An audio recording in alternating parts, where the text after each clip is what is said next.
Sonic X Episode 4.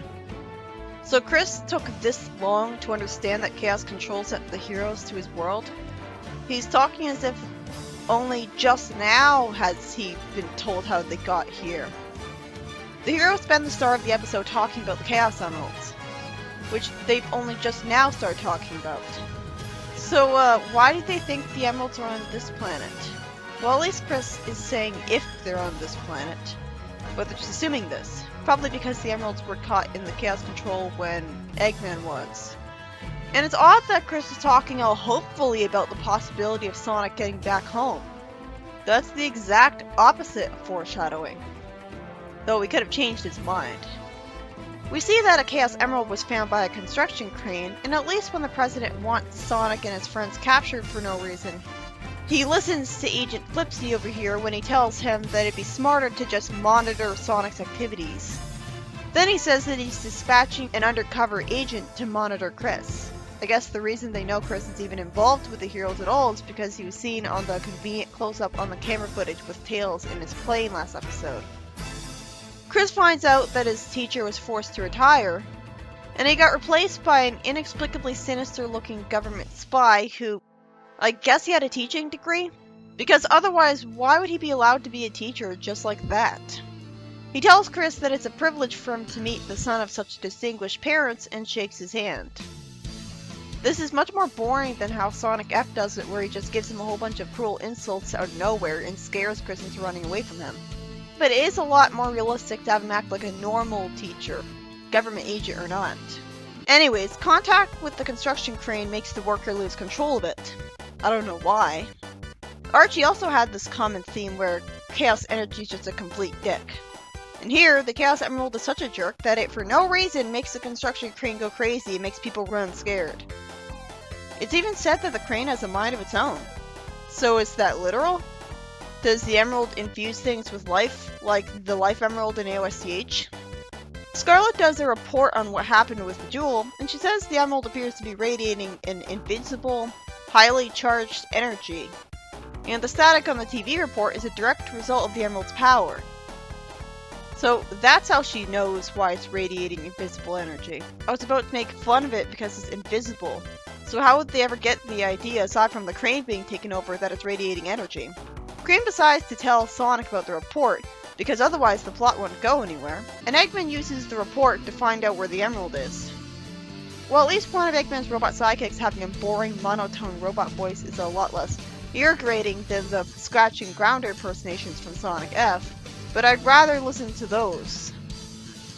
And Eggman using cards and slots to choose which robot to use for the episode is whimsical and charming, but still, logically that would mean he'd choose the wrong robot for the situation and it'd fuck him over. You'd think not every robot in the reel would be a good choice for every situation. Like, what if he needs a drilling machine and picks a flying machine? I guess he doesn't actually plan to use it in situations where he only needs a specific machine. Then he'd just choose that machine to begin with.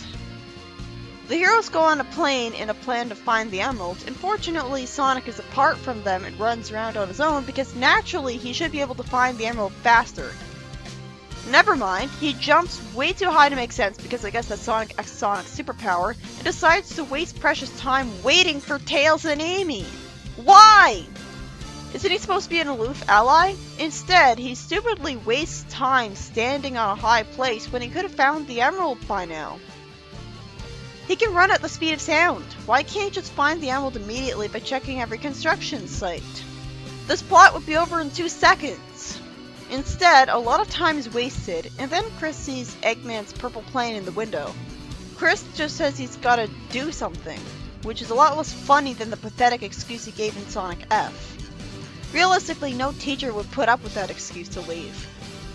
Really, he didn't even ask to go to the bathroom? But this teacher just wants to spy on him, so he does so, leaving a bunch of students unsupervised in the process.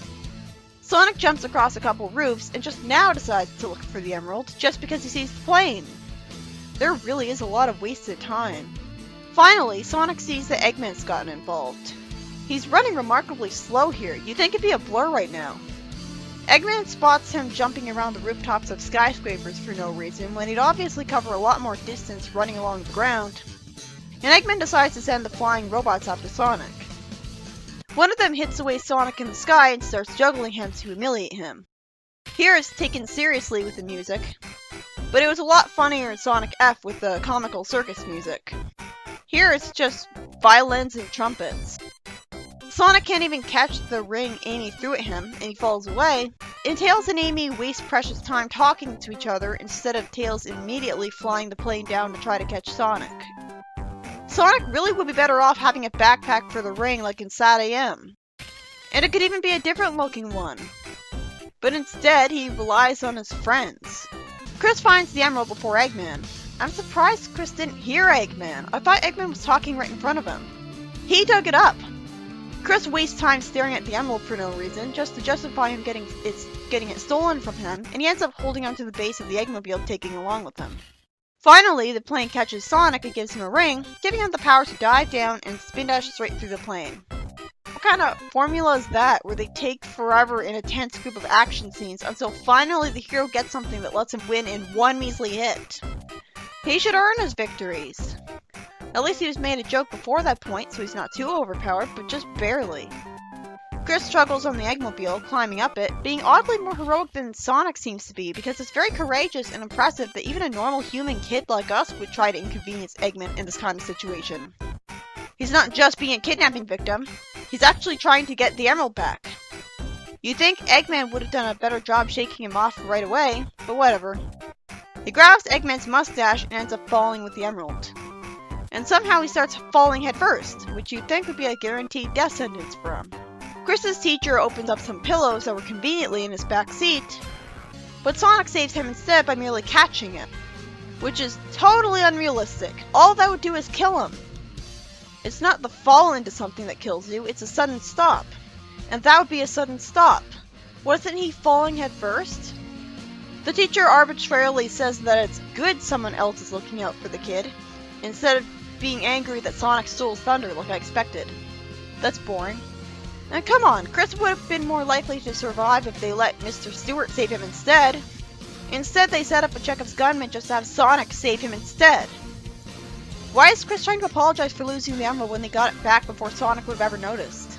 He lost it for like a minute, even if there was no excuse for him losing it.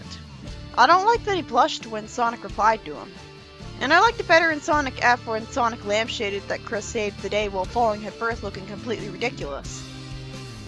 Wow, a lot of time was wasted at the end of the episode where music was playing and the heroes weren't saying anything. Who thought this was a good idea? Well, at least they let someone other than Sonic be useful for once.